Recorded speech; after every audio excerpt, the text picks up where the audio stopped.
ආයුබෝවන් යාළුවනේ අපි අද කතා කරන්න යන්නේ ශ්‍රී ලංකාවේ සාර්ථකව වගා කළ හැකි ඉතා ඉක්මනින් අස්වැන්න ලැබෙන සුපිරි වගාව ගැනයි. ගෙවතු වගාවට මෙන්ම වාණිජ වගාවට සුදුසු මේ වගාව ගැන සම්පූර්ණයෙන්ම මේ වීඩියෝ එකෙන් දැනගන්න පුළුවන්. සුපිරි කියන්නේ වට්ටක්කා කුලයට අයත් ඉතා ජනප්‍රිය එළවලු. සුපිරි කොළ පාට සහ කහ පාට කියලා වර්ග දෙකක් තියෙනවා. මේක කුකින් වලට සැලඩ් වලට වගේම හොටෙල් මාකට් එකටත් ඉතා හොඳ ඉල්ලුමක් තියෙන භෝගයක්. සුපිරි වගා කරන්න උෂ්ණත්වය සෙන්ටිග්‍රේඩ් අංශක 20ක් 30ක් අතර තියෙන්න ඕනි. ඒ වගේම හොඳින් ජලය බැස යන මසක් තියෙන්නත් ඕනි. අසේ pH අගය 5.5ත් 6.8ත් අතර නැත්නම් බිම් සකස් කිරීමේදී අසට අලු හිමිවදා pH අගය හදා ගන්නත් ඕනි.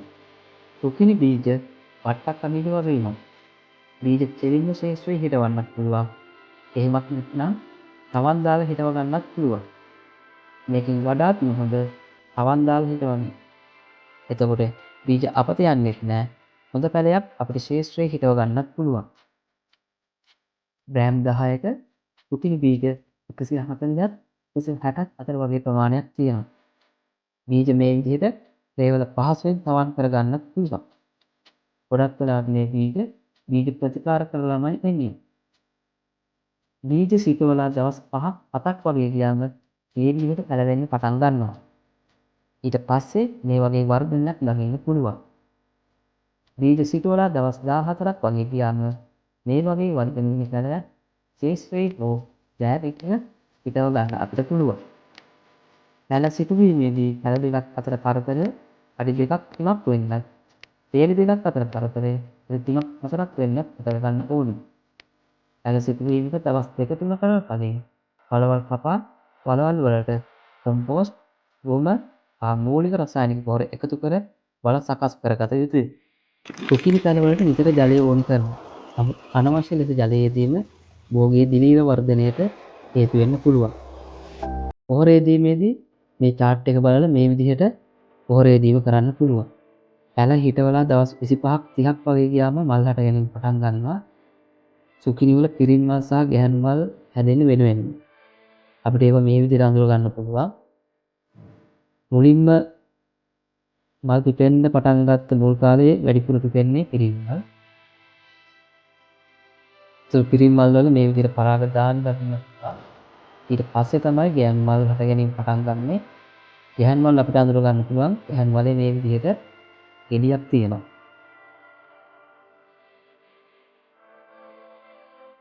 මල් සාමාන්‍යයෙන් ස්වභාවිකව පරාගණය සිද්ධ වෙනවා. නමුත් අපි කෘත්‍රිම පරාගණය සිද්ධ කරොත් වැඩි අස්වැන්නක් ගන්නත් පුළුවන්. ඒ වගේම හොඳට හැදුණු ගෙඩි ගන්නත් පුළුවන්.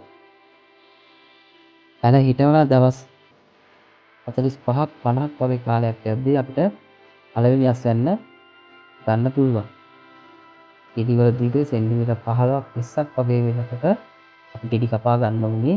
ඒ කියන්නේ ගෙඩි ලපටි අවස්ථාවේ ගෙඩි ලපටි අවස්ථාවේ කඩාගත්තොත් අපිට වැඩි අස්වැන්නකට යන්න පුළුවන්.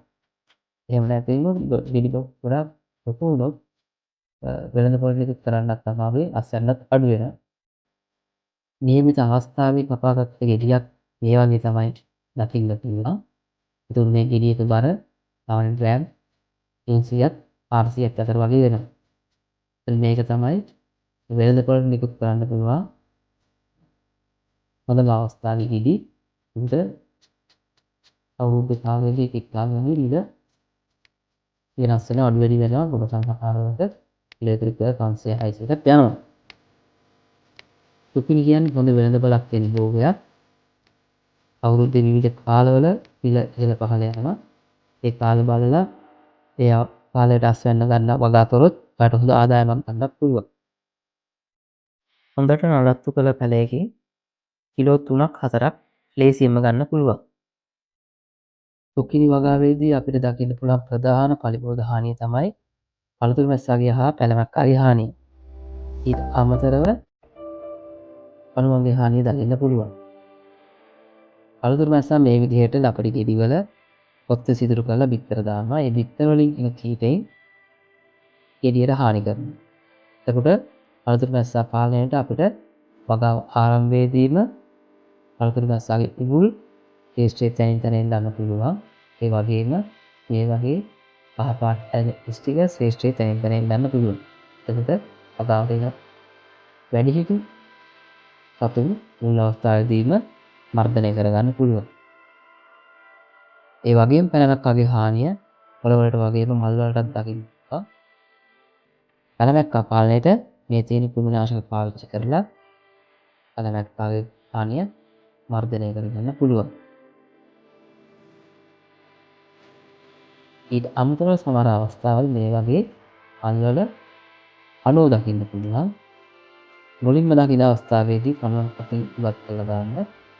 නමුත් ඊට පස්සෙත් තව වැඩිපුර ඉන්නවා නම් අපිට මේ තියෙන කෘමිනාශක වලින් පණුවන් මර්ධනය සඳහා පාවිච්චි කරන්න පුළුවන්. ඒ වගේම සුපිරි බවට එන ප්‍රධාන දිලීර රෝග දෙකක් තමයි යටිකුස් රෝගය හා කමි ස්ටෙම් ලයිට් දිලීර රෝගය. ඊට කලින් අපි මේ ගැන වීඩියෝ එකක් කරලා තියෙනවා. ඒක බලන්න පුළුවන්. ඔයත් සුපිරි වගාව ගෙවත් ඒකෝ වාන්දිව ආරම්භ කරන්න ඉතාලි ඉන්නවා නම් මේ වීඩියෝ එක වැදගත් වෙයි කියලා හිතනවා. වීඩියෝ එකට කැමති නම් ලයික් කරන්න, සබ්ස්ක්‍රයිබ් කරලා ෂෙයා කරන්න අමතක කරන්න එපා. ඉදිරියටත් මේ වගේ වීඩියෝ වලින් හම්බ වෙන්න.